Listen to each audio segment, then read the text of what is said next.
Ia bukan nabi, bukan pula rasul, namun namanya diabadikan dalam kitab suci dan mengguncang sejarah manusia. Seorang ratu yang memerintah kerajaan besar, diselimuti kemewahan dan kecerdasan politik, namun hidup dalam penyembahan yang keliru. Kisah ini bermula bukan dari singgasana emas, melainkan dari seekor burung kecil yang membawa kabar mengejutkan kepada Nabi Sulaiman. Dari surat tanpa utusan, singgasana yang berpindah dalam sekejap, hingga rumor bahwa sang ratu bukan manusia seutuhnya, setengah jin dan setengah manusia. Apakah benar Nabi Sulaiman menikahi makhluk dari bangsa jin? Apa yang benar-benar disebutkan dalam Al-Quran dan tafsir para ulama? Inilah kisah Ratu Balqis, tentang kekuasaan, kesombongan, dan cahaya tauhid yang mampu mengubah arah sejarah selamanya. Sebelumnya, bantu subscribe, like, dan tulis amin di kolom komentar. Semoga rezekinya lancar. Amin, ya robbal alamin. Dalam sejarah manusia, sangat jarang seorang perempuan penguasa disebut dan diabadikan dalam kitab suci. Lebih jarang lagi jika ia bukan nabi, bukan pula rasul.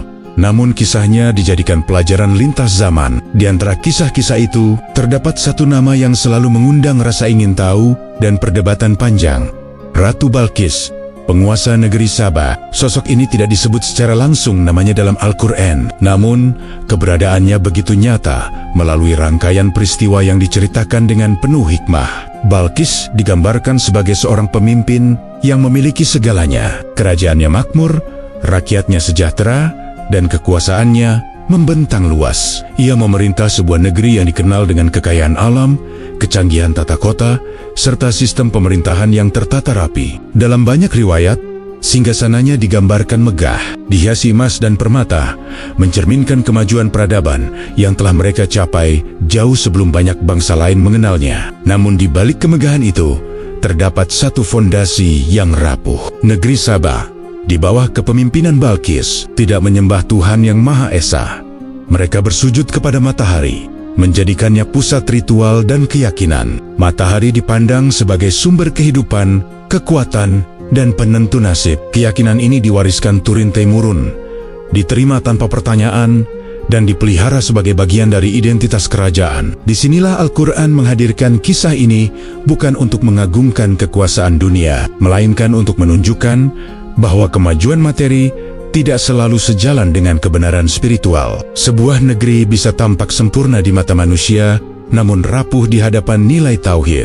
Balqis bukan digambarkan sebagai tiran atau penguasa zalim, melainkan sebagai ratu yang cerdas dan berhati-hati dalam mengambil keputusan. Justru inilah yang membuat kisahnya begitu penting. Di sisi lain, dunia, Allah telah menganugerahkan kekuasaan yang luar biasa kepada seorang nabi sekaligus raja, yaitu Nabi Sulaiman. Ia memimpin kerajaan yang tak hanya terdiri dari manusia, tetapi juga jin dan hewan. Angin tunduk pada perintahnya, dan bahasa makhluk hidup dipahaminya. Kekuasaan ini bukan sekadar simbol keagungan, melainkan amanah besar untuk menegakkan keadilan dan tauhid di muka bumi. Pertemuan antara dua kekuasaan besar ini bukanlah kebetulan sejarah. Ia dirancang sebagai pelajaran tentang perbedaan antara kekuasaan yang bersandar pada materi dan kekuasaan yang bersandar pada wahyu. Namun menariknya, kisah ini tidak dimulai dari Balqis dan juga tidak langsung dari Nabi Sulaiman. Awal dari seluruh peristiwa besar ini justru datang dari makhluk kecil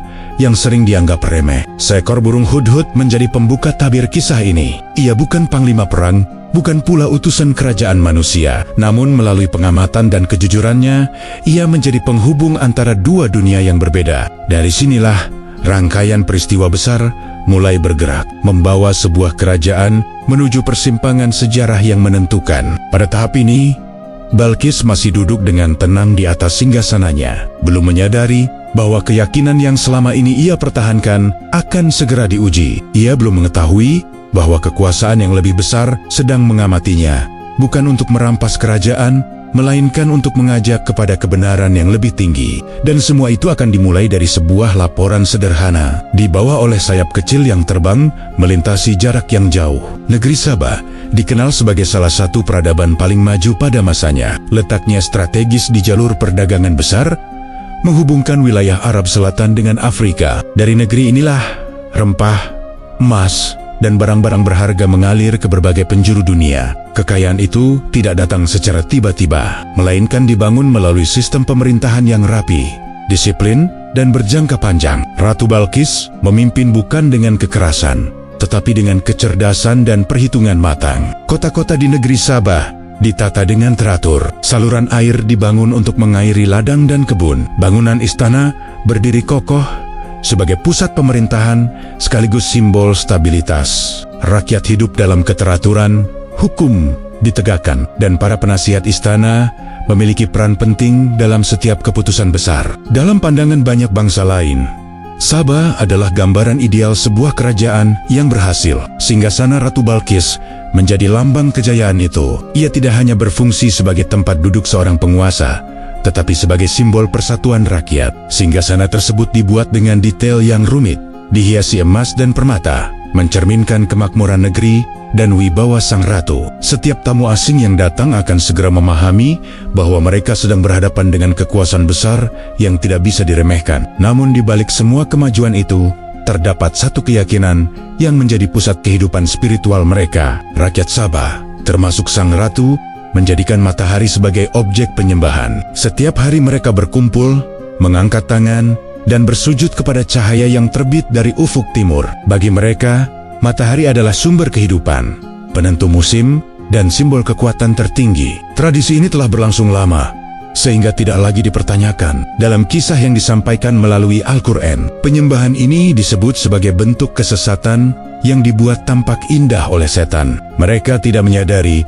bahwa matahari hanyalah ciptaan, tunduk pada hukum Tuhan yang sama seperti makhluk lainnya. Namun karena keyakinan itu diwariskan secara turun-temurun dan didukung oleh kemakmuran negeri, ia terasa benar dan sulit digugat. Ratu Balqis sendiri bukanlah sosok yang bodoh atau lalai. Ia dikenal bijaksana, berhati-hati, dan tidak tergesa-gesa dalam mengambil keputusan. Ia selalu bermusyawarah dengan para penasihatnya sebelum melangkah. Justru karena kecerdasannya inilah kisahnya menjadi pelajaran penting. Kesalahan dalam keyakinan tidak selalu lahir dari kebodohan, melainkan sering muncul dari tradisi panjang yang tidak pernah diuji kebenarannya. Sementara itu, jauh dari negeri Sabah, Allah telah menyiapkan sebuah ujian besar bagi kerajaan ini. Sebuah kekuasaan lain tengah berdiri, bukan dibangun di atas emas dan perdagangan, melainkan di atas wahyu dan ketaatan. Kekuasaan itu berada di tangan Nabi Sulaiman, seorang pemimpin yang memahami bahwa kejayaan sejati tidak diukur dari kemegahan dunia, tetapi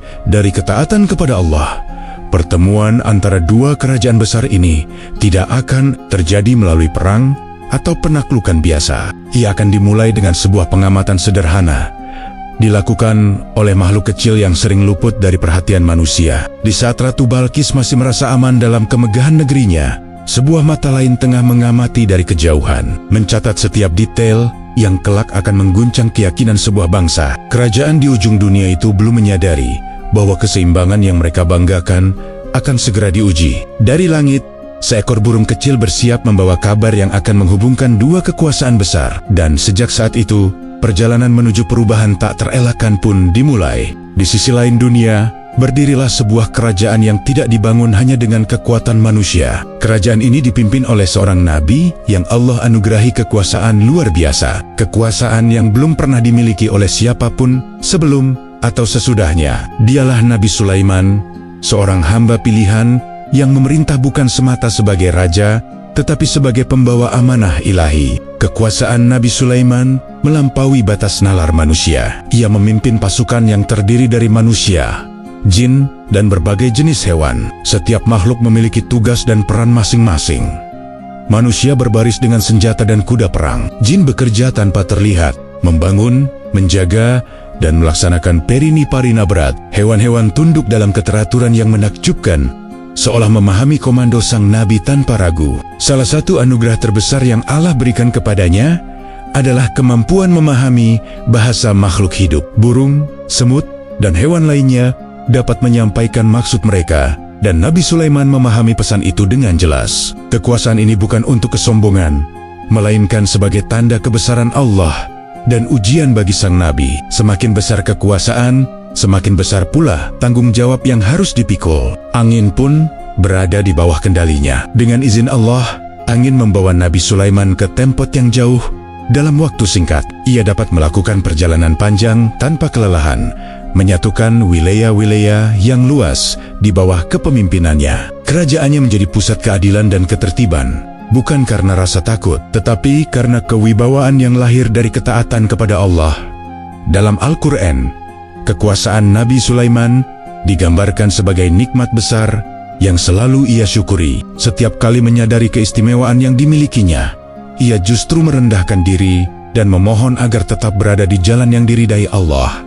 Ia memahami bahwa kekuasaan dapat menjadi jalan keselamatan, namun juga bisa menjadi sebab kehancuran jika disalahgunakan. Di tengah keteraturan pasukan yang luar biasa itu, terdapat satu bagian yang memiliki peran sangat penting, yakni pasukan burung. Mereka bukan sekadar penghias langit, melainkan pengamat dan pembawa informasi. Di antara mereka, ada seekor burung kecil yang dikenal karena kecerdikan dan ketajaman pengamatannya. Burung itulah Hudhud. Hudhud bukan burung yang paling besar atau paling kuat, namun ia memiliki keistimewaan dalam mengamati keadaan dari kejauhan dan membaca tanda-tanda yang luput dari perhatian makhluk lain. Ia sering dikirim untuk menjelajahi wilayah yang jauh, mencari sumber air, mengamati negeri asing, dan membawa kabar kembali kepada Nabi Sulaiman. Tugas ini menuntut ketelitian, keberanian, dan kejujuran. Pada suatu hari, pasukan Nabi Sulaiman berkumpul untuk inspeksi. Barisan tersusun rapi, manusia, jin, dan hewan berada di tempat masing-masing. Namun, ada satu hal yang mengusik perhatian sang Nabi. Salah satu burung penting dalam pasukan itu tidak tampak di tempatnya.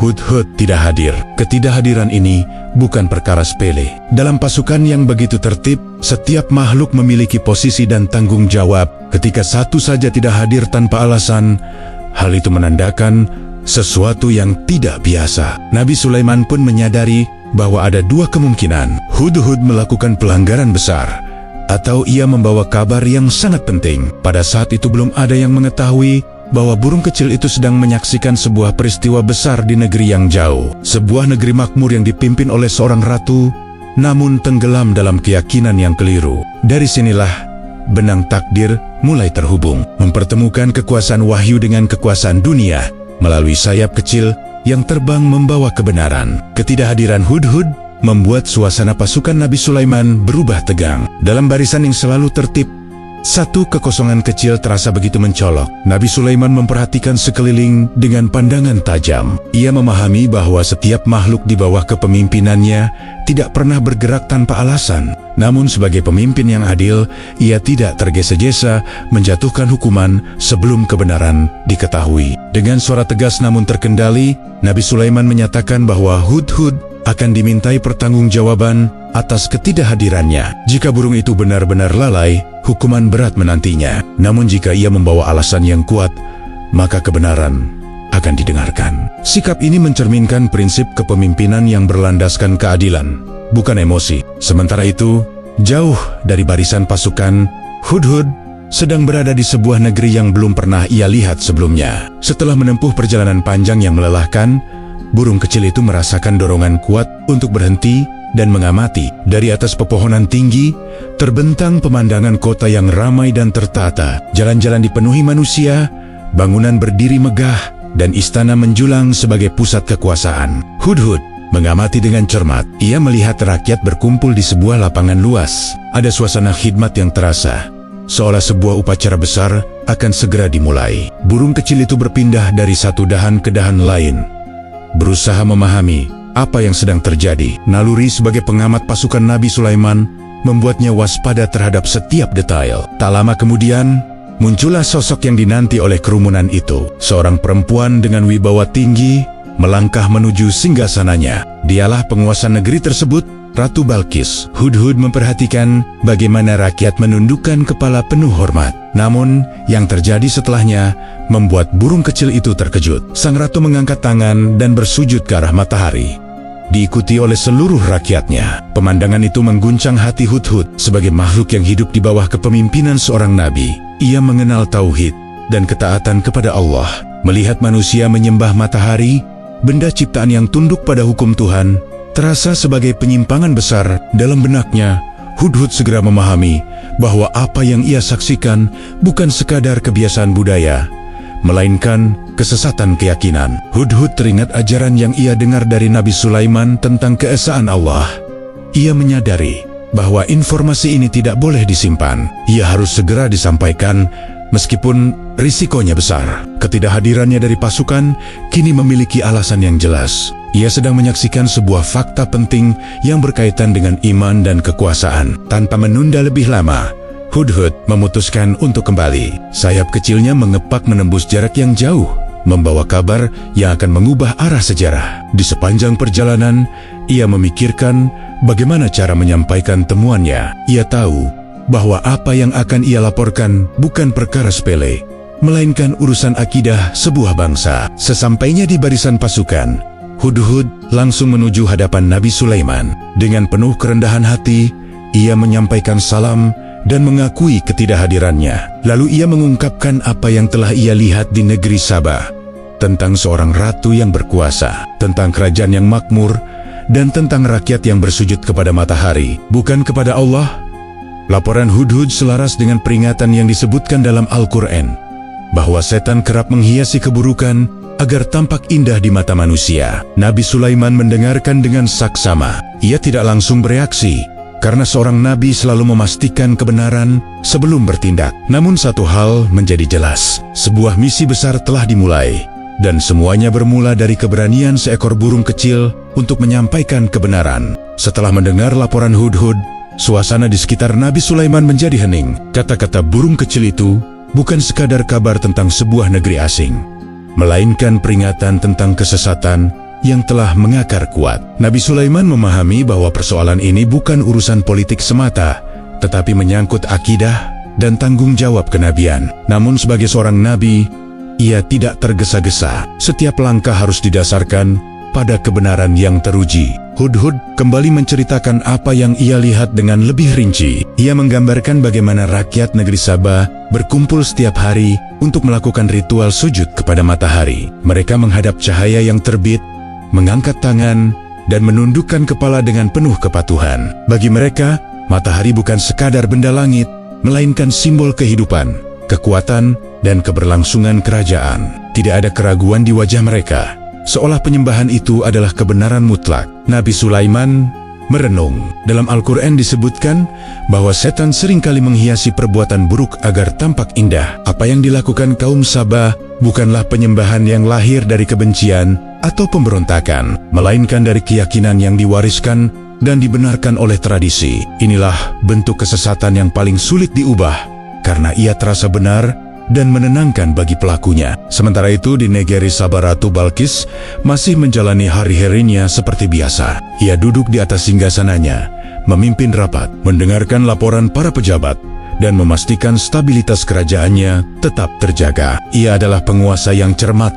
dan penuh pertimbangan. Tidak ada keputusan besar yang diambil tanpa musyawarah. Rakyat menghormatinya bukan karena rasa takut, melainkan karena kepercayaan. Ritual penyembahan matahari pun terus berlangsung. Setiap pagi, cahaya keemasan yang menyinari negeri itu disambut dengan sujud dan doa. Bagi Balqis, ritual ini bukan sekadar tradisi spiritual, tetapi juga simbol persatuan rakyat. Selama matahari disembah bersama, selama itu pula kerajaan terasa utuh dan kuat. Ia tidak melihat adanya pertentangan antara kemajuan negeri dan keyakinan yang mereka anut. Namun tanpa disadari, sebuah penilaian sedang berlangsung dari kejauhan. Di hadapan Nabi Sulaiman, laporan Hudhud telah membuka sebuah pintu tanggung jawab. Seorang nabi tidak boleh membiarkan kesesatan dibiarkan tanpa peringatan, tetapi peringatan itu harus disampaikan dengan cara yang tepat, agar tidak berubah menjadi kezaliman. Nabi Sulaiman pun memutuskan untuk menguji kebenaran laporan Hudhud dengan caranya sendiri. Ia tidak mengirim pasukan, tidak pula mengancam dengan kekuatan. Sebaliknya, ia memilih jalan yang paling halus, namun paling tegas. Sebuah surat akan ditulis. Surat itu bukan berisi tuntutan harta atau wilayah, melainkan ajakan kepada kebenaran dan peringatan terhadap kesombongan. Bagi Hudhud, keputusan ini terasa berat sekaligus mulia. Ia menyadari bahwa tugasnya belum selesai. Sayap kecil yang tadi membawa kabar, kini akan membawa pesan kenabian. Pesan yang ditujukan kepada seorang ratu besar, penguasa negeri makmur, yang belum pernah merasa kekuasaannya ditantang oleh siapapun. Di sisi lain, Balqis belum mengetahui bahwa keyakinan yang ia pegang teguh akan segera diuji dengan cara yang tak terduga. Ia belum menduga bahwa penyembahan kepada matahari yang selama ini menjadi sumber ketenangan justru akan menjadi titik awal perubahan besar dalam hidupnya. Sebuah surat tanpa utusan tengah menuju istananya, membawa kalimat-kalimat yang akan mengguncang singgasana dan keyakinannya sekaligus. Keputusan telah diambil. Nabi Sulaiman memilih jalan yang paling tepat untuk seorang nabi, bukan dengan ancaman kekuatan, melainkan dengan seruan kebenaran. Ia memanggil para penulis istana dan memerintahkan agar sebuah surat disiapkan. Surat itu singkat, padat, dan jelas. Tidak ada pujian berlebihan, tidak pula kote kata yang melembutkan kebenaran. Kalimatnya tegas, namun adil, karena ia ditulis atas dasar wahyu dan tanggung jawab kenabian. Surat itu diawali dengan nama Allah yang Maha Pengasih lagi Maha Penyayang. Isinya menyeru agar sang ratu tidak bersikap sombong dan datang dalam keadaan berserah diri. Tidak ada tuntutan harta, tidak ada permintaan wilayah, hanya satu ajakan: meninggalkan kesombongan dan kembali kepada Tuhan yang esa.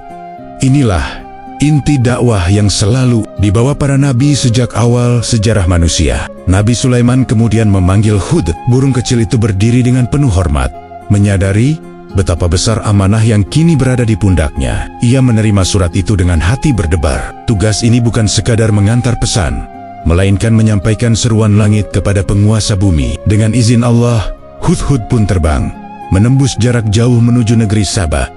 Sesampainya di istana Ratu Balkis, Hud-Hud mencari waktu yang tepat. Ia tidak menampakkan diri, tidak pula meminta izin. Dengan cara yang tak terlihat oleh penjaga, surat itu diletakkan di tempat yang pasti akan ditemukan sang ratu. Setelah itu, Hud-Hud bersembunyi, menunggu apa yang akan terjadi. Ia tahu detik-detik berikutnya akan menentukan arah sebuah kerajaan. Ketika Ratu Balkis terbangun dan melihat surat itu tergeletak di hadapannya, ia terkejut. Tidak ada utusan yang masuk, tidak ada penjaga yang melapor.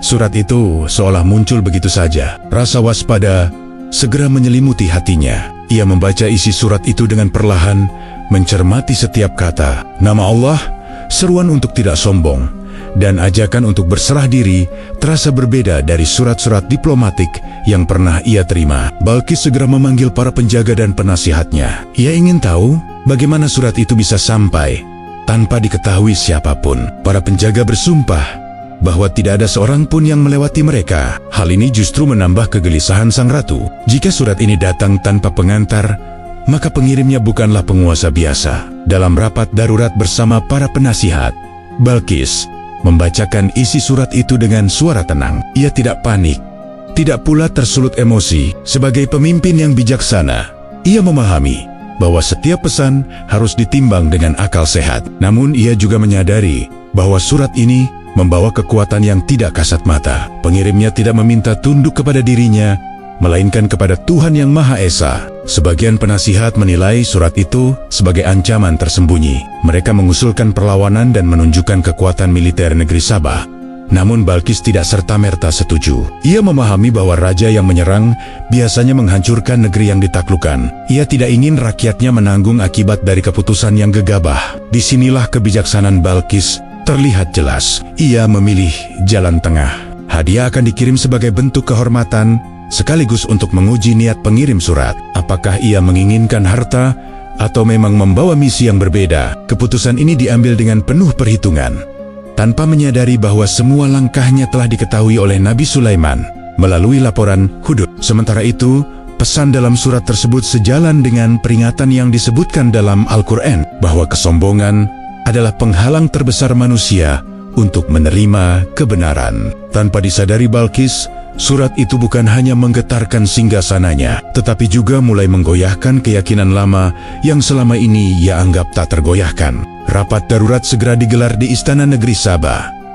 Ratu Balkis memerintahkan seluruh penasihat, panglima, dan tokoh penting kerajaan untuk berkumpul. Wajah-wajah serius memenuhi ruang pertemuan. Di tengah kemegahan dinding istana dan cahaya obor yang berkilau, sebuah keputusan besar sedang menanti untuk diambil. Surat misterius yang datang tanpa utusan itu kini menjadi pusat perhatian semua orang. Dengan suara tenang namun tegas, Balkis membacakan kembali isi surat tersebut. Ia tidak menambah atau mengurangi satu kata pun. Setiap kalimat disampaikan apa adanya, agar seluruh dewan memahami pesan yang sebenarnya. Nama Allah yang tercantum di awal surat terasa asing bagi sebagian orang, namun justru itulah yang membuatnya berbeda dari surat-surat kerajaan lain. Tidak ada ancaman langsung, tetapi ada wibawa yang sulit dijelaskan. Setelah pembacaan selesai, ruang rapat dipenuhi bisikan. Beberapa penasihat memandang surat itu sebagai bentuk penghinaan terhadap kedaulatan negeri. Mereka berpendapat bahwa tidak ada penguasa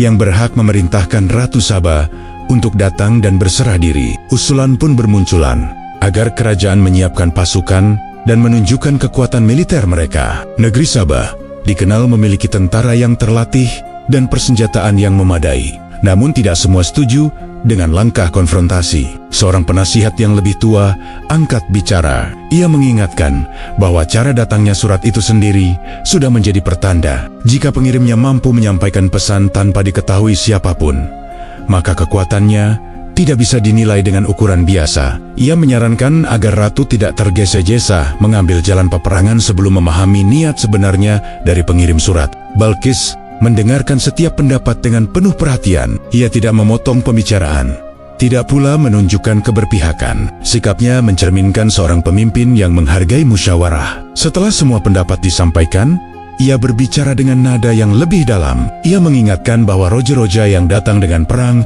biasanya menghancurkan negeri yang ditaklukkan dan merendahkan penduduknya. Ia tidak ingin rakyat Sabah menanggung kehinaan seperti itu. Disinilah kecerdasan Balkis kembali terlihat. Ia mengusulkan sebuah langkah yang tampak sederhana, namun syarat makna. Mereka akan mengirim hadiah yang sangat berharga kepada pengirim surat. Hadiah itu bukan sekadar tanda penghormatan, tetapi juga ujian. Jika pengirimnya tertarik pada harta, maka persoalan bisa diselesaikan secara diplomatik. Namun jika hadiah itu ditolak, berarti ada tujuan lain yang jauh lebih besar. Usulan itu akhirnya diterima oleh seluruh dewan. Persiapan pun segera dilakukan. Para pengrajin terbaik dipanggil untuk membuat hadiah yang paling indah dan mahal. Emas, permata, dan karya seni terbaik dikumpulkan. Balkis ingin memastikan bahwa hadiah ini benar-benar mencerminkan kemakmuran dan niat baik negeri Sabah. Bersamaan dengan itu, ia juga mengutus seorang panglima untuk mengamati kekuatan pihak yang menerima hadiah tersebut. Tanpa diketahui oleh siapapun di ruang rapat itu, seluruh percakapan mereka telah didengar dan dipahami oleh Hudhud. Burung kecil itu bersembunyi di tempat yang aman, menyimak setiap kata. Setelah rapat usai, ia segera terbang kembali untuk melaporkan semuanya kepada Nabi Sulaiman. Tidak ada satupun detail yang terlewat. Laporan Hudhud membuat Nabi Sulaiman memahami langkah yang akan diambil Balkis. Ia mengetahui bahwa hadiah akan datang bukan sebagai tanda ketundukan, melainkan sebagai ujian. Dalam Al-Quran, sikap seperti ini digambarkan sebagai upaya manusia mengandalkan harta dan kekuasaan dunia untuk menyelesaikan persoalan iman. Namun bagi seorang nabi, kebenaran tidak bisa dibeli. Sementara itu di negeri Sabah, Balkis menatap singgasananya dengan pikiran yang penuh pertanyaan. Untuk pertama kalinya, ia merasa bahwa kemegahan dan kekayaan yang selama ini ia banggakan mungkin tidak cukup untuk menghadapi kekuatan yang sedang mendekat. Musyawarah telah selesai, keputusan telah diambil, dan hadiah telah disiapkan. Kini, langkah berikutnya akan membawa kerajaan Sabah semakin dekat pada ujian terbesar dalam sejarahnya. Persiapan hadiah di negeri Sabah dilakukan dengan kesungguhan yang luar biasa. Ratu Balkis memerintahkan agar tidak ada satupun detail yang diabaikan. Para pengrajin terbaik dikerahkan, emas murni dilebur, permata dipilih dengan cermat, dan karya seni paling halus disempurnakan siang dan malam. Hadiah ini harus menjadi lambang kemakmuran negeri, sekaligus pesan halus tentang niat damai sang ratu. Sebuah nampan emas besar akhirnya disiapkan. Di atasnya terpasang hiasan bernilai tinggi, berkilau memantulkan cahaya, menampilkan kemegahan yang jarang terlihat oleh mata manusia. Balkis menatap hadiah itu dengan perasaan campur aduk. Di satu sisi, ia yakin bahwa tidak ada penguasa dunia yang menolak persembahan sebesar ini. Di sisi lain, bayangan tentang surat misterius itu masih mengusik pikirannya. Rombongan utusan pun dipilih dengan hati-hati. Mereka bukan sekadar pembawa hadiah, tetapi juga pengamat yang ditugaskan menilai kekuatan pihak yang menerima. Seorang panglima berpengalaman ikut serta dengan pesan khusus dari sang ratu agar mencermati setiap hal yang terlihat di negeri tujuan. Perjalanan dimulai dengan harapan bahwa diplomasi akan menyelamatkan negeri Sabah dari kemungkinan terburuk. Sementara itu, Hudhud telah lebih dulu terbang membawa kabar kepada Nabi Sulaiman. Burung kecil itu melaporkan bahwa hadiah besar sedang dalam perjalanan. Lengkap dengan niat Balqis untuk menguji, Nabi Sulaiman mendengarkan dengan tenang. Ia memahami bahwa ini adalah momen penting untuk menunjukkan perbedaan antara kekuasaan dunia dan kekuasaan yang bersandar pada Allah. Nabi Sulaiman memerintahkan pasukannya untuk bersiap. Barisan manusia, jin dan hewan ditata rapi di tempat yang dapat disaksikan oleh para utusan. Tujuannya bukan untuk mengintimidasi, melainkan agar mereka melihat dengan mata kepala sendiri kekuasaan yang tidak bergantung pada harta. Ia ingin mereka merasakan kekalahan batin sebelum pertemuan fisik terjadi. Ketika rombongan utusan mendekat, pandangan mereka terpaku pada pemandangan yang belum pernah mereka saksikan. Pasukan terbentang luas, tertib, dan penuh wibawa. Mereka melihat hewan-hewan buas berdiri tenang, burung-burung berbaris di udara, dan manusia yang bergerak serempak. Bahkan, angin terasa seolah tunduk pada komando yang tak terlihat. Rasa percaya diri mereka mulai runtuh perlahan. Utusan itu kemudian dipersilakan memasuki istana. Di sana, kemegahan yang mereka lihat melampaui bayangan. Tiang-tiang tinggi, ukiran halus, dan suasana yang dipenuhi ketenangan membuat hadiah yang mereka bawa terasa kecil. Meski demikian, mereka tetap menyerahkan persembahan itu sesuai tugas. Hadiah dibawa ke hadapan Nabi Sulaiman. Beberapa saat kemudian, hadiah itu dikembalikan kepada para utusan tanpa satu pun diambil. Pesan pun disampaikan dengan jelas dan tegas. Harta tidak berarti apa-apa dibandingkan karunia Allah. Jika mereka datang dengan kekuatan dunia, maka akan dibalas dengan kekuatan yang tidak pernah mereka bayangkan. Kata-kata itu mengguncang hati para utusan. Mereka akhirnya memahami bahwa tujuan Nabi Sulaiman bukanlah emas atau permata. Ia menginginkan satu hal yang tidak bisa dibeli, yaitu ketundukan kepada kebenaran. Pesan ini sejalan dengan peringatan dalam Al-Quran bahwa harta dan kekuasaan tidak mampu menutup kebenaran yang nyata. Dengan perasaan gentar, para utusan kembali ke negeri Sabah. Di hadapan Ratu Balqis, mereka menyampaikan apa yang mereka lihat dan dengar. Hadiah ditolak, pesan disampaikan, dan kekuatan yang mereka saksikan melampaui nalar. Balqis terdiam lama. Untuk pertama kalinya, ia menyadari bahwa kemegahan kerajaannya tidak lagi menjadi jaminan keselamatan. Sebuah pilihan besar kini berdiri di hadapannya, dan langkah berikutnya akan menentukan nasib seluruh negerinya. Kembalinya para utusan dari kerajaan Nabi Sulaiman membawa suasana yang berbeda di istana Sabah. Wajah mereka pucat, langkah mereka berat, dan suara mereka bergetar ketika menyampaikan laporan. Ratu Balqis segera memanggil mereka menghadap. Ia ingin mendengar dengan jelas apa yang sebenarnya terjadi. Bukan sekadar kesimpulan, tetapi setiap detail yang mereka saksikan dengan mata kepala sendiri. Para utusan mulai menceritakan perjalanan mereka. Mereka menggambarkan bagaimana sebelum mencapai istana, mereka telah dihadapkan pada barisan pasukan yang tidak biasa. Pasukan itu tidak hanya terdiri dari manusia bersenjata, tetapi juga hewan-hewan buas yang berdiri tenang tanpa rantai, serta burung-burung yang berbaris di udara, seolah mengikuti perintah tak terlihat. Bahkan, angin terasa bergerak sesuai kehendak pemimpinnya. Yang paling menggetarkan adalah keberadaan pasukan yang tidak tampak oleh mata. Para pengawal kerajaan Sabah merasakan kehadiran sesuatu yang kuat, namun tak terlihat. Senjata seakan bergerak sendiri. Bayangan melintas tanpa wujud jelas. Para utusan menyadari bahwa sebagian besar kekuatan pasukan itu bukan berasal dari dunia manusia.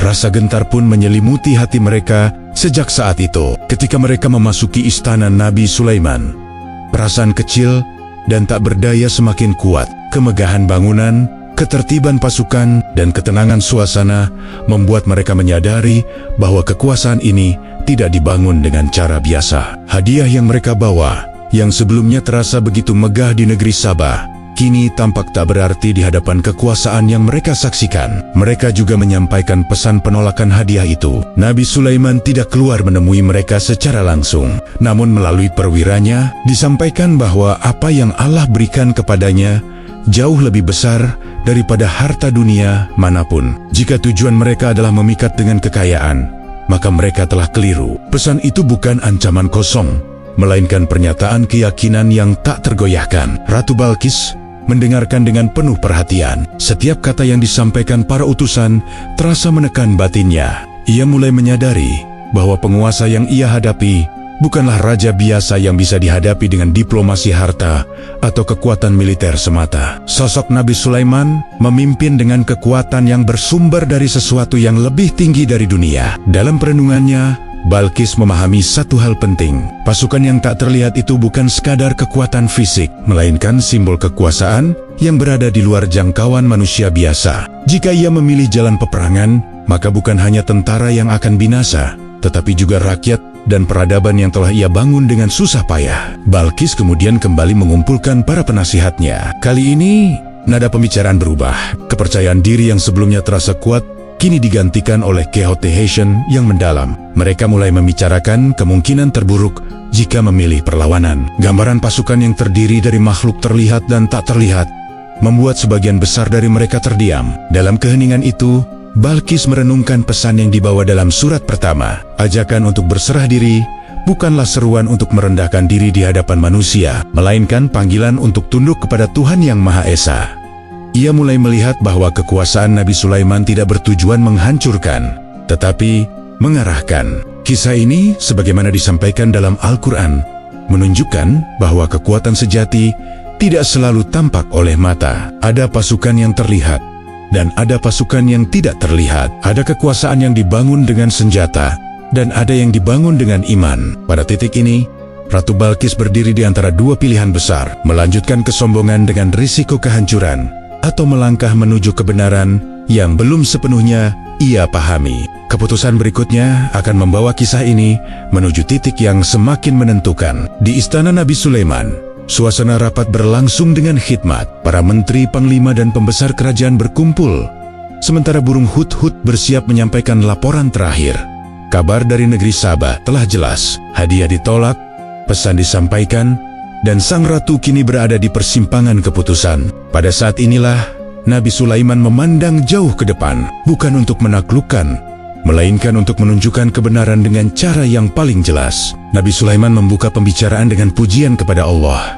Ia menegaskan bahwa tujuan dakwah bukanlah kehancuran, tetapi petunjuk. Namun, manusia seringkali membutuhkan tanda agar hatinya terbuka. Ia lalu mengajukan sebuah pertanyaan yang menggetarkan ruang pertemuan. Siapa di antara kalian yang mampu membawa singgasana Ratu Balqis ke hadapanku sebelum ia datang berserah diri? Pertanyaan itu bukan tantangan kosong. Ia adalah ujian tentang hakikat kekuasaan. Seorang jin yang kuat segera berdiri dan menyatakan kesanggupannya. Ia berkata bahwa singgasana itu bisa dibawa sebelum Nabi Sulaiman bangkit dari tempat duduknya. Tawaran itu terdengar luar biasa, dan para hadirin terdiam membayangkan kekuatan yang dibutuhkan untuk memindahkan sebuah singgasana megah dari negeri yang jauh. Namun, sebelum Nabi Sulaiman menjawab, seorang hamba yang diberi ilmu dari sisi Allah berbicara dengan tenang. Ia menyatakan mampu membawa singgasana itu dalam waktu yang lebih singkat. Bahkan, sebelum mata Nabi Sulaiman berkedip, pernyataan ini mengejutkan semua yang hadir. Tidak ada kesombongan dalam ucapannya, hanya keyakinan pada ilmu yang dianugerahkan Allah. Dengan izin Allah, peristiwa itu pun terjadi. Dalam sekejap, singgasana Ratu Balqis muncul di hadapan Nabi Sulaiman. Ukiran emas dan permata yang megah kini berdiri di ruang pertemuan, seolah berpindah tanpa jarak dan waktu. Para hadirin terdiam. Tidak ada sorak, tidak ada kekacauan, hanya keheningan yang dipenuhi rasa takzim terhadap kebesaran Allah. Nabi Sulaiman memandang singgasana itu dan segera merendahkan diri. Ia menyadari bahwa keajaiban ini bukan hasil kekuatannya sebagai raja, melainkan karunia dan ujian dari Allah. Ia berkata bahwa ini adalah ujian untuk melihat apakah ia bersyukur atau justru kufur. Sikap ini menunjukkan bahwa kekuasaan sejati tidak melahirkan kesombongan, tetapi kerendahan hati. Singgasana itu kemudian diperintahkan untuk diubah sedikit, bukan untuk merusak, melainkan untuk menguji pengenalan dan kejujuran sang ratu kelak. Apakah ia akan mengenali singgasananya? Ataukah ia akan ragu dan merenung? Perubahan kecil ini memiliki makna besar, karena kebenaran seringkali menguji manusia melalui detail yang tampak sederhana. Sementara itu di negeri Sabah, Ratu Balqis tengah bersiap untuk melakukan perjalanan. Ia belum mengetahui bahwa singgasananya telah berpindah tempat. Keyakinannya pada kekuatan dan kebijaksanaan sendiri masih ada, namun telah bercampur dengan kegelisahan. Laporan tentang pasukan yang tak terlihat dan penolakan hadiah telah membuka celah dalam keangkuhan lama. Peristiwa pemindahan singgasana ini, sebagaimana disinggung dalam Al-Quran, menjadi salah satu tanda terbesar kekuasaan Allah yang ditampakkan melalui hambanya, bukan untuk pamer kekuatan, tetapi sebagai pelajaran bahwa jarak, waktu, dan materi tunduk pada kehendaknya. Bagi Balqis, tanda ini kelak akan menjadi pemicu renungan yang dalam.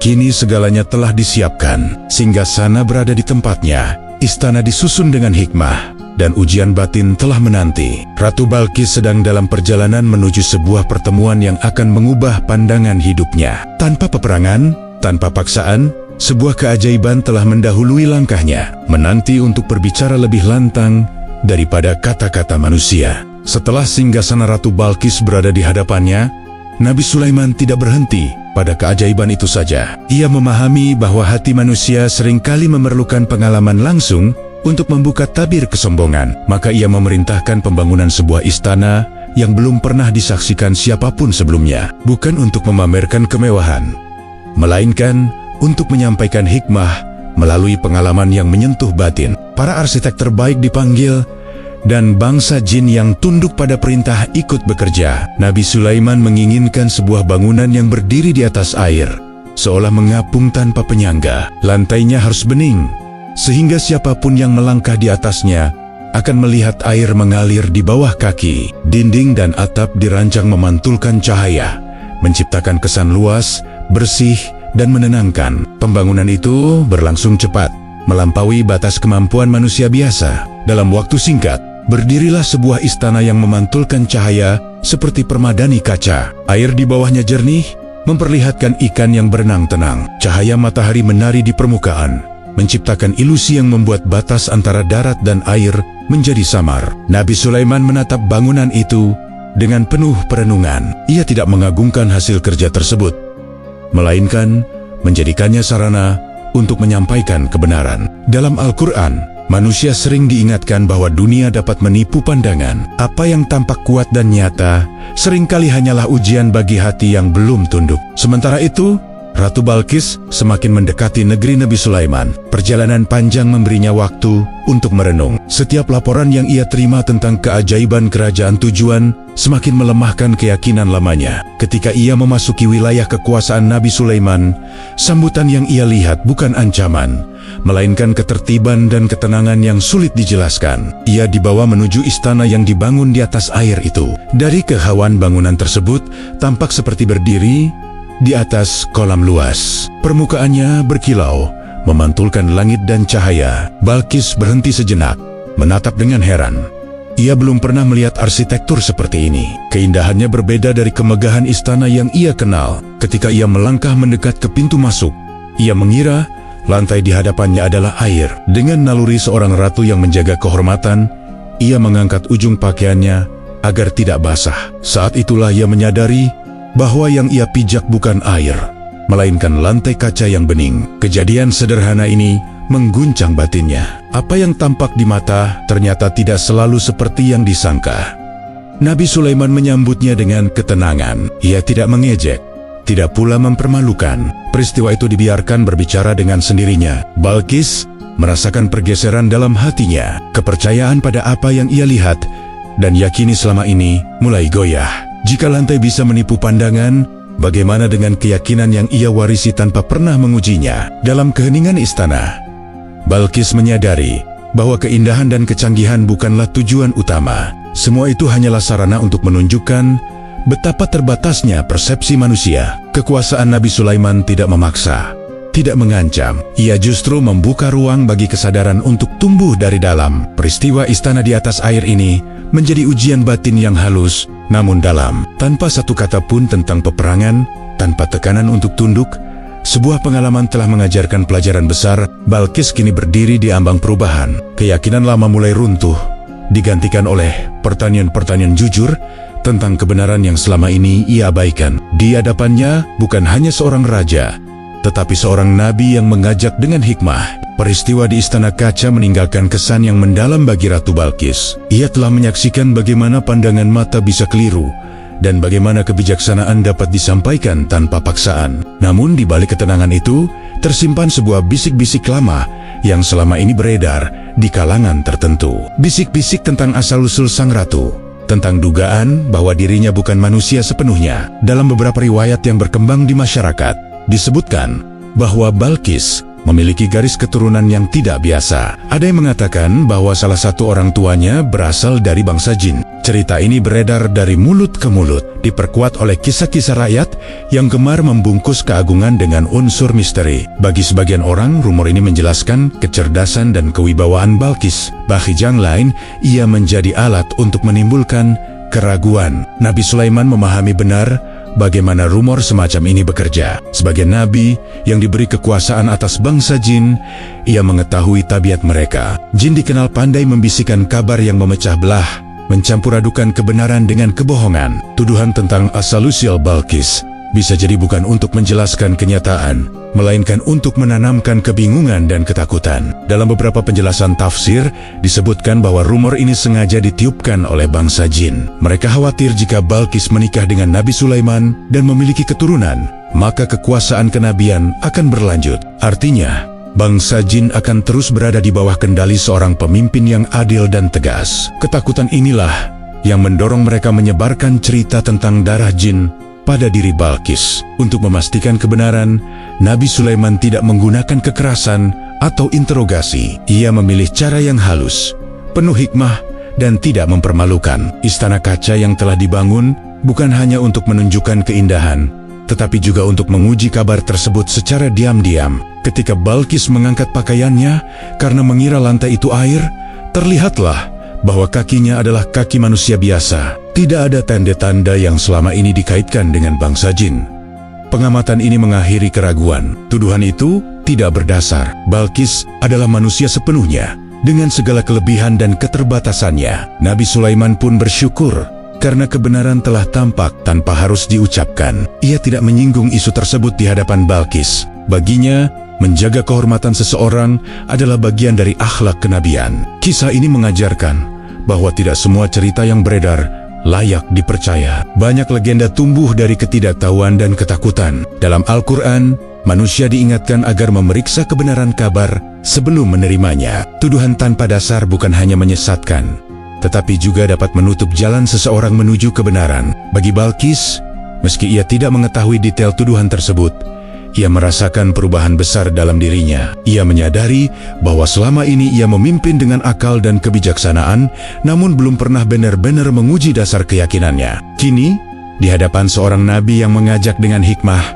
ia melihat bahwa kebenaran tidak membutuhkan mitos untuk berdiri tegak. Isu tentang setengah jin dan setengah manusia pun runtuh dengan sendirinya. Yang tersisa adalah seorang ratu yang cerdas, berani menghadapi kenyataan, dan siap menimbang ulang keyakinan lama. Pada titik ini, kisah Balqis bergerak menuju puncaknya, bukan lagi tentang kekuasaan atau keajaiban, melainkan tentang keputusan batin yang akan menentukan arah hidup dan negerinya. Di ambang perubahan itu, Balqis mulai memahami bahwa kebesaran sejati tidak lahir dari asal-usul yang mistis, tetapi dari keberanian untuk menerima kebenaran. Dan keputusan terbesar dalam hidupnya kini tinggal selangkah lagi untuk diambil. Setelah berbagai peristiwa yang mengguncang keyakinannya, Ratu Balqis kini berada dalam fase perenungan yang paling dalam. Keajaiban yang ia saksikan bukan lagi sekadar pertunjukan kekuasaan, melainkan rangkaian tanda yang mengarah pada satu pertanyaan besar: di manakah letak kebenaran yang selama ini ia cari tanpa sadar?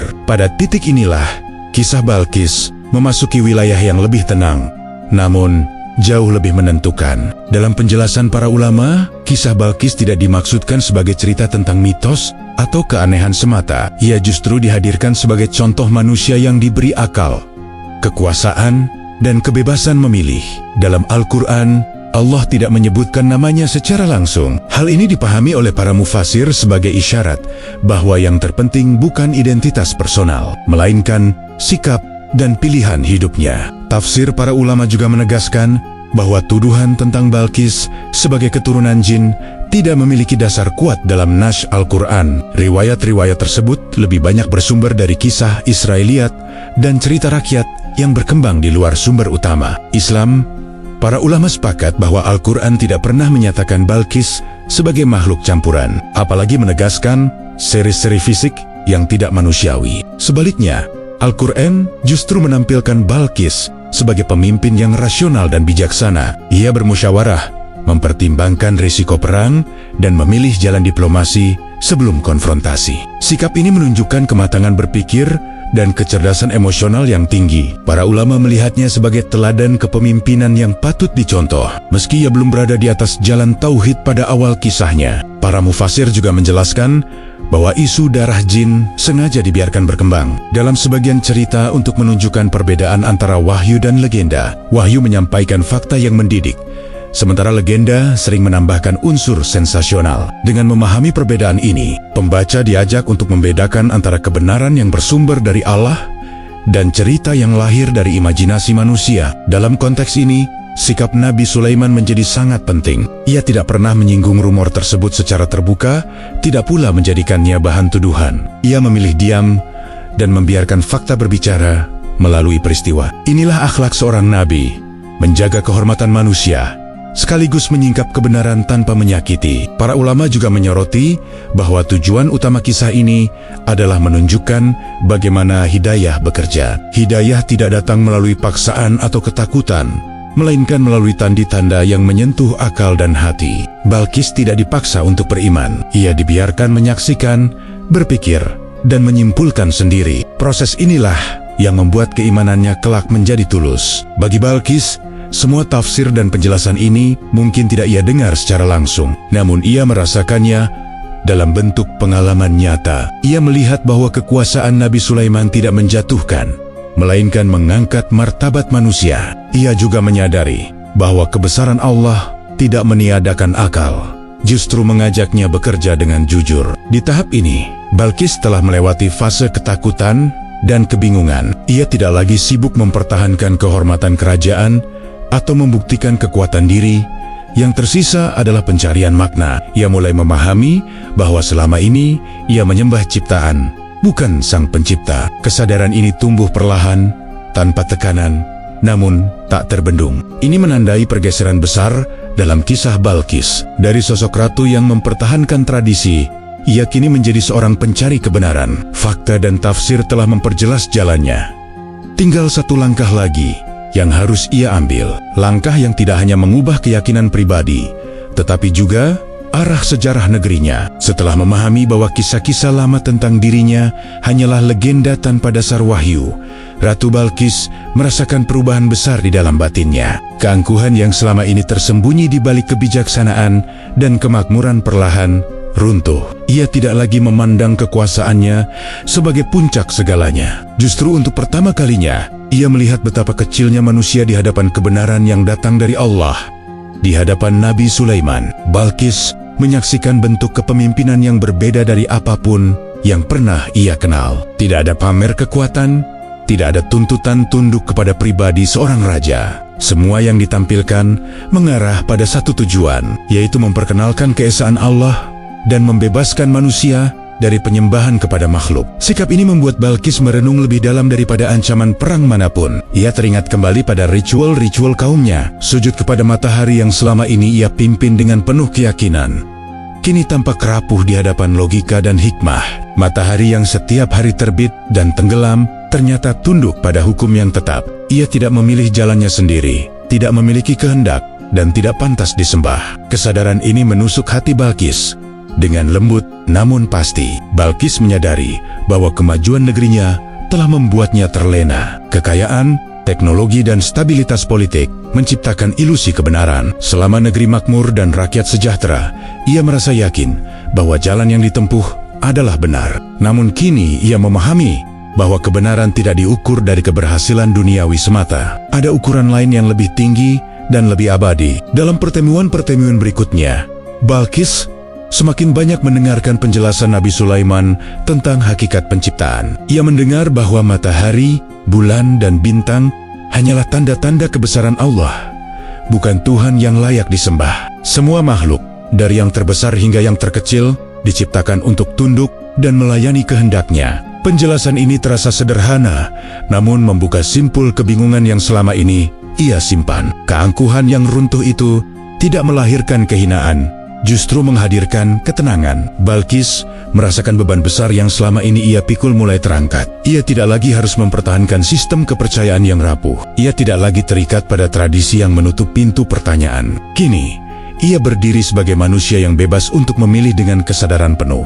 Di sisi lain, Nabi Sulaiman tidak pernah mendesaknya untuk segera mengambil keputusan. Ia memahami bahwa iman yang lahir dari paksaan tidak akan bertahan. Hidayah harus tumbuh dari pemahaman dan kejujuran hati. Sikap inilah yang semakin menguatkan keyakinan Balkis bahwa ajakan ini bukan tipu daya kekuasaan, melainkan panggilan kebenaran. Dalam Al-Quran, keangkuhan digambarkan sebagai penghalang terbesar manusia untuk menerima petunjuk. Balkis kini merasakan makna ayat-ayat itu dalam hidupnya sendiri.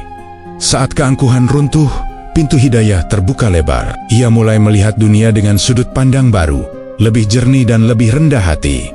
Malam itu, Balkis duduk dalam keheningan. Ia tidak lagi memikirkan kekuatan pasukan atau kemegahan singgasana. Pikirannya tertuju pada satu pertanyaan yang sederhana, namun menentukan. Jika semua yang ada di langit dan bumi adalah ciptaan, lalu mengapa manusia menyembah ciptaan dan melupakan Sang Pencipta? Pertanyaan itu terus berputar, menuntunnya pada kesimpulan yang tak terelakkan. Ini menandai runtuhnya benteng terakhir dalam diri Balkis, bukan benteng fisik, melainkan benteng batin yang selama ini menahan cahaya kebenaran. Ia kini siap melangkah ke tahap berikutnya, sebuah tahap yang akan mengubah bukan hanya dirinya, tetapi juga arah sejarah negerinya. Pagi itu terasa berbeda bagi Ratu Balkis. Cahaya matahari tetap terbit seperti biasa, menyinari istana dan halaman luas di sekitarnya. Namun di dalam hatinya, cahaya itu tidak lagi memegang tempat yang sama. Ia menyadari bahwa selama ini ia memandang matahari sebagai sumber kehidupan,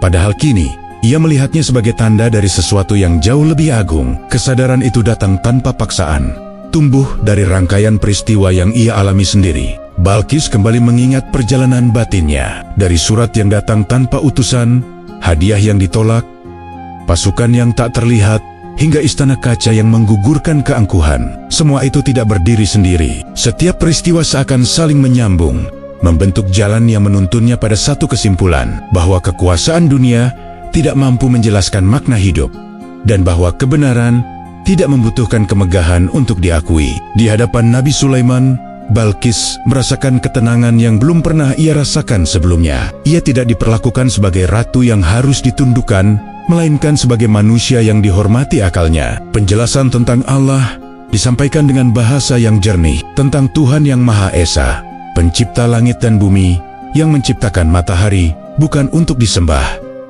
melainkan untuk melayani kehidupan. Balkis mulai memahami kesalahan mendasar yang selama ini ia dan kaumnya lakukan. Mereka mengagungkan cahaya yang terlihat, namun melupakan sumber cahaya itu sendiri. Mereka tunduk kepada benda langit yang tidak memiliki kehendak, padahal akal manusia dianugerahi kemampuan untuk mengenal Sang Pencipta. Kesadaran ini tidak membuatnya merasa bodoh, justru membuatnya merasa dibangunkan dari tidur panjang. Dalam hatinya terjadi pergulatan terakhir. Ia menyadari bahwa menerima kebenaran berarti mengubah arah hidup, bukan hanya sebagai pribadi, tetapi sebagai pemimpin. Keputusannya akan berdampak pada seluruh negeri Sabah. Namun justru disitulah letak tanggung jawab sejati seorang ratu, memilih kebenaran meski harus meninggalkan keyakinan lama yang telah mengakar kuat. Dengan suara yang tenang namun mantap, Balkis akhirnya mengakui kesalahannya. Ia menyatakan bahwa selama ini ia telah menzalimi dirinya sendiri dengan menyembah selain Allah. Pengakuan itu bukan sekadar ucapan, melainkan penyerahan diri yang lahir dari pemahaman. Cahaya tauhid kini menggantikan cahaya matahari di dalam hatinya. Pengakuan itu sejalan dengan apa yang dikisahkan dalam Al-Quran, bahwa hidayah datang ketika manusia bersedia merendahkan diri dan mengakui keterbatasannya. Balkis tidak dipaksa, tidak diancam, dan tidak dipermalukan. Ia sampai pada keimanan melalui jalan akal dan pengalaman, sehingga keyakinannya berdiri kokoh. Keputusan Balkis membawa dampak yang besar. Para penasihat dan pengiringnya terdiam, menyaksikan perubahan pada diri sang ratu. Mereka melihat keteguhan yang berbeda dari sebelumnya. Tidak ada keraguan, tidak ada kegelisahan. Yang tampak justru ketenangan seorang manusia yang telah menemukan arah hidupnya. Balkis kemudian memandang matahari yang mulai bergerak ke arah barat.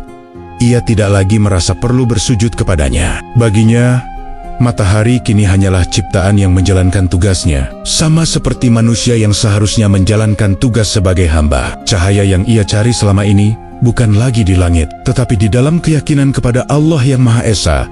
Ini menjadi titik balik yang paling menentukan. Cahaya tauhid telah menggantikan cahaya matahari, bukan hanya dalam diri Balqis, tetapi juga sebagai isyarat perubahan bagi negerinya. Dari seorang ratu penyembah matahari, ia kini berdiri sebagai manusia yang berserah diri kepada kebenaran. Tinggal satu langkah terakhir yang akan menutup perjalanan panjang ini dan memperlihatkan warisan dari keputusan besar tersebut. Keputusan Ratu Balqis untuk berserah diri kepada Allah tidak berhenti sebagai pengalaman pribadi. Ia segera menyadari bahwa iman bukan hanya urusan batin, melainkan amanah kepemimpinan. Sebagai ratu, setiap langkahnya akan memengaruhi arah sejarah negerinya. Maka perubahan yang lahir dari keyakinan itu harus diterjemahkan menjadi kebijakan yang adil, tenang, dan penuh hikmah. Balqis kembali ke negerinya dengan hati yang berbeda. Ia tidak membawa pasukan, tidak pula membawa kebanggaan duniawi. Yang ia bawa adalah ketenangan dan kejelasan tujuan.